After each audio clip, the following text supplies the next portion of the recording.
नमस्कार और स्वागत है ज्ञान और अध्यात्म के केंद्र काशी में। क्या आप कल्पना कर सकते हैं कि वेदों के उस सबसे कठिन पाठ को, जिसे पूरा करने की हिम्मत पिछली 7 पीढ़ियों में किसी ने नहीं की, उस एक 19 वर्षीय युवा ने सिद्ध कर दिखाया।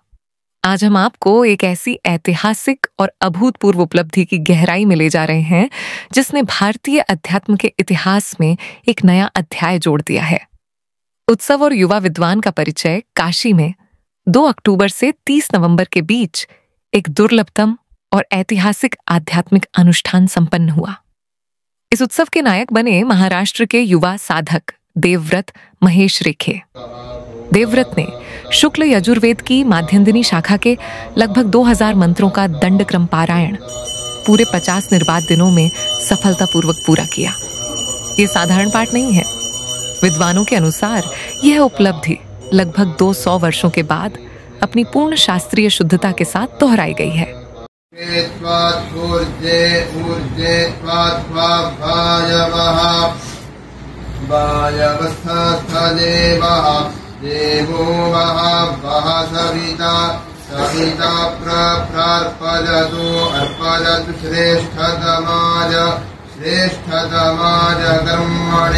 श्रेष्ठतमानेति श्रेष्ठतमाज कर्मण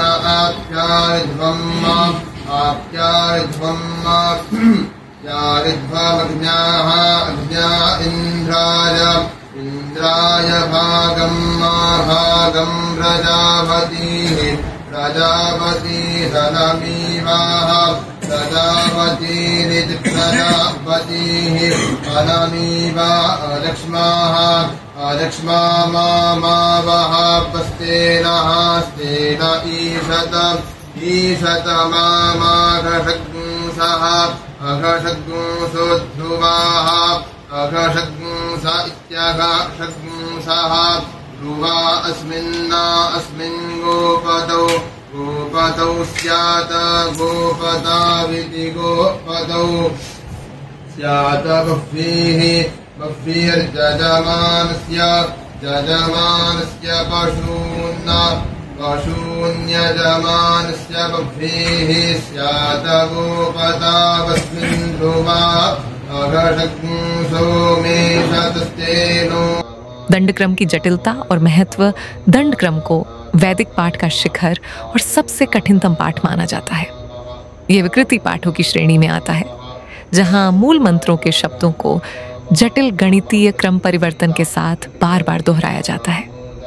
इसके सूक्ष्म स्वर पैटर्न उदात्त, अनुदात्त, स्वरित इतने जटिल होते हैं कि जरा सी भी गलती पूरे पाठ को अशुद्ध कर देती है। श्रेष्ठतमादेति श्रेष्ठतमाद कर्मण आप्यायध्वमग्न्याः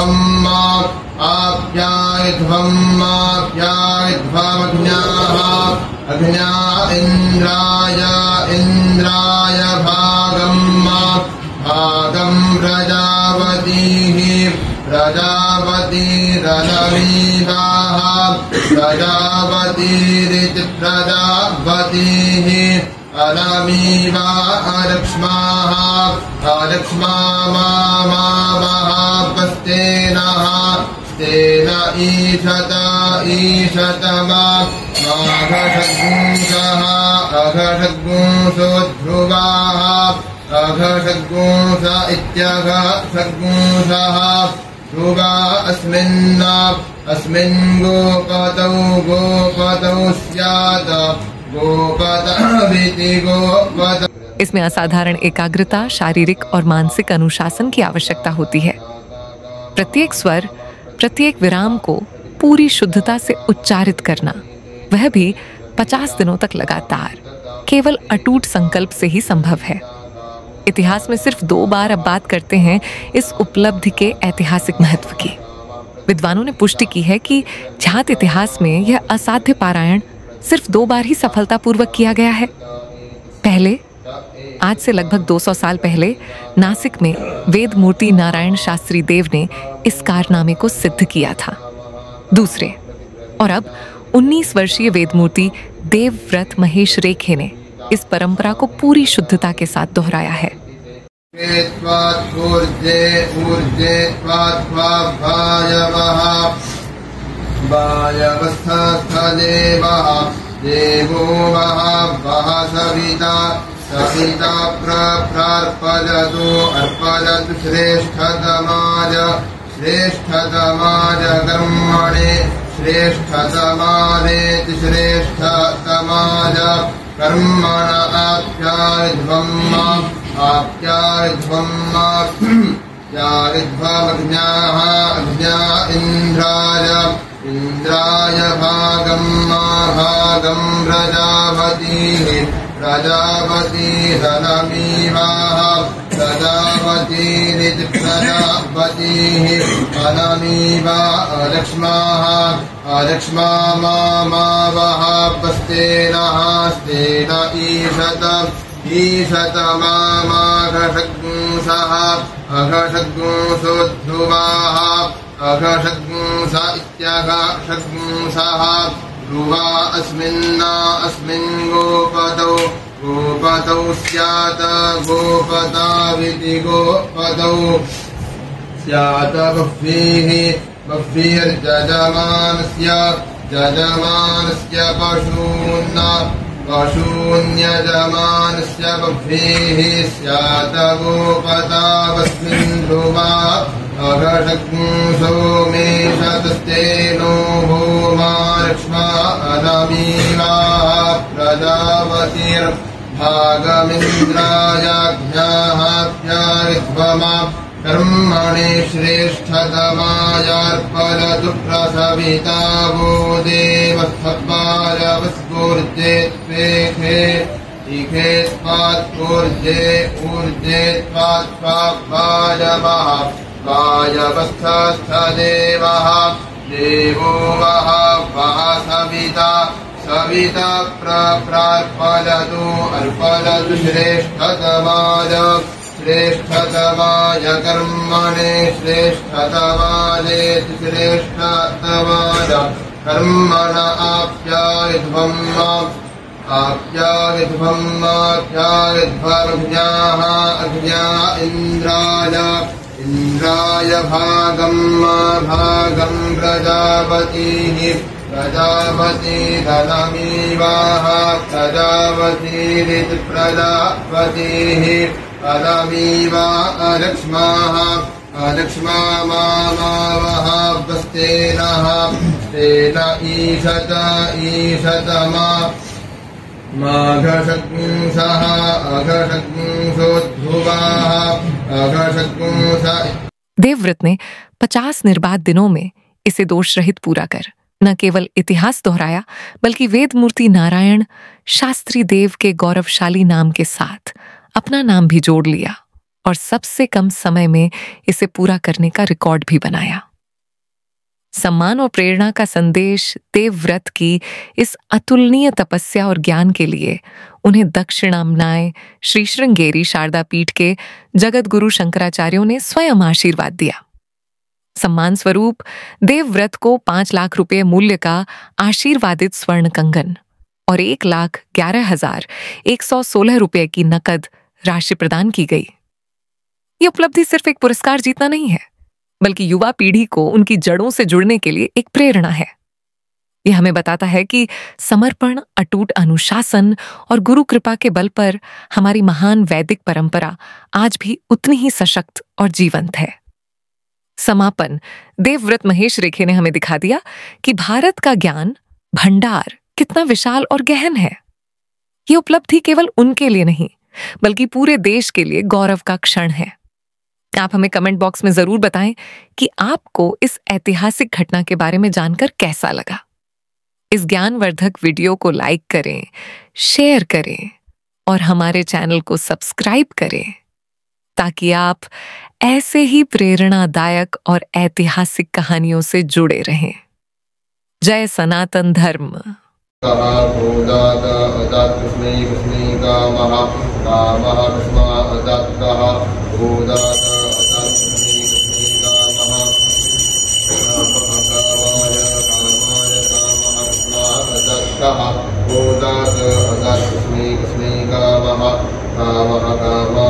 कामाय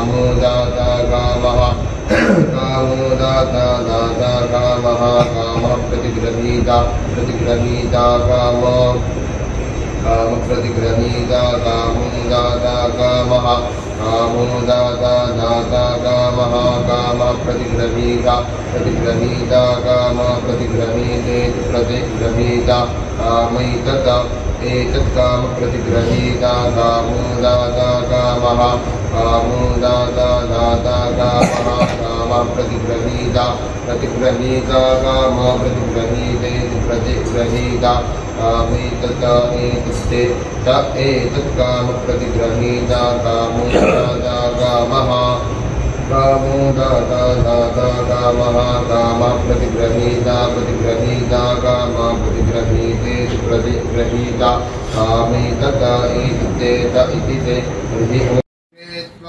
ऊर्जे ऊर्जे वायवः वायवस्थस्थदेवः देवो वः वः सविता सविता प्रार्पयतु अर्पयतु श्रेष्ठतमाय श्रेष्ठतमाय कर्मणे श्रेष्ठतमानेति श्रेष्ठतमाय कर्मण आप्यारिध्वम् आप्यारिध्वम् यारिध्वमग्न्याः अग्न्या इन्द्राय इन्द्राय भागम् भागम् प्रजापतिः प्रजापतिरनमीवाः प्रजापतिरिति प्रजापतिः अनमीवा अलक्ष्माः अलक्ष्मा मावः स्तेनः स्तेन ईशत ईशत माघषग्ंसः अघषग्ंसोऽध्रुवाः अघषग्ंस इत्यघषग्ंसः ध्रुवा अस्मिन्ना अस्मिन् गोपतौ गोपतौ स्यात् गोपताविति गोपतौ स्यात् बह्वीः बह्वीर्जजमानस्य जजमानस्य पशून् पशून्यजमानस्य बह्वीः स्यात् गोपतावस्मिन् ध्रुवा अघषग्ंसो मेषतस्तेनो भूमा लक्ष्मा अनमीवाः प्रजापतिर्भागमिन्द्रायाज्ञाः प्यारिध्वमा कर्मणे श्रेष्ठतमायार्पयतु प्रसविता वो देवस्तपायवस्फूर्जे त्वेखे इखे त्वात्पूर्जे ऊर्जे त्वात्पायवः वायवस्थस्थदेवः देवो वः वः सविता सविता प्रार्पयतु अर्पयतु श्रेष्ठतमाय श्रेष्ठतमाय कर्मणे श्रेष्ठतमानेति श्रेष्ठतमाय कर्मण आप्यारिध्वम् आप्यारिध्वम् आप्यारिध्वमग्न्याः अग्न्या इन्द्राय इन्द्राय भागम् भागम् प्रजापतिः प्रजापतिरनमीवाः प्रजापतिरिति प्रजापतिः अनमीवा अलक्ष्माः अलक्ष्मा मावः स्तेनः स्तेन ईशत ईशतमा माघषग्ंसः अघषग्ंसोऽध्रुवाः अघषग्ंस इत्यघषग्ंसः ध्रुवा अस्मिन्ना अस्मिन् गोपतौ गोपतौ स्यात् गोपताविति गोपतौ स्यात् बह्वीः बह्वीर्जजमानस्य जजमानस्य पशून् पशून् पाहि पाहि पशून्यजमानस्य बह्वीः स्यात् गोपतावस्मिन् ध्रुवा अघषग्ंसो मेषतस्तेनो भूमा लक्ष्मा अनमीवाः प्रजापतिर्भागमिन्द्रायाज्ञा याज्ञाः प्यारिध्वमा कर्मणे श्रेष्ठतमायार्पयतु प्रसविता वो देवस्थपादवस्फूर्जे त्वेखे ईखे त्वात्वोर्जे ऊर्जे त्वात्वा वायवः वायवस्सदेवः देवो वः सविता सविता प्रार्पयतु अर्पयतु श्रेष्ठतमाय कर्मणे श्रेष्ठतमायेति श्रेष्ठतमाद कर्मण आप्यायध्वमग्न्याः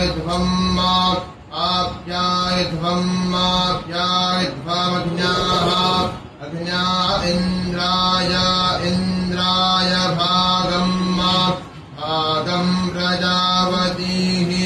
प्रजापतिरनमीवाः प्रजापतिरिति प्रजापतिः अनमीवा अरक्ष्माः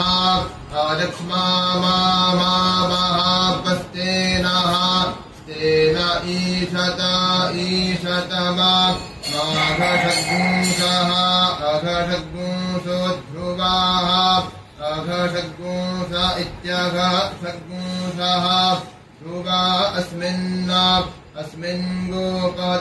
गोपतौ स्यात् गोपतविति गोपतौ स्यात् बह्वीर्जजमानस्य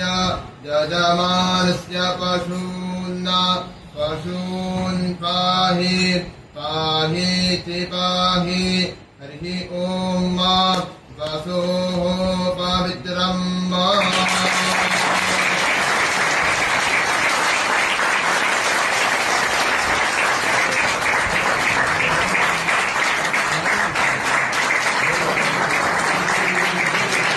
अद्भुत अद्भुत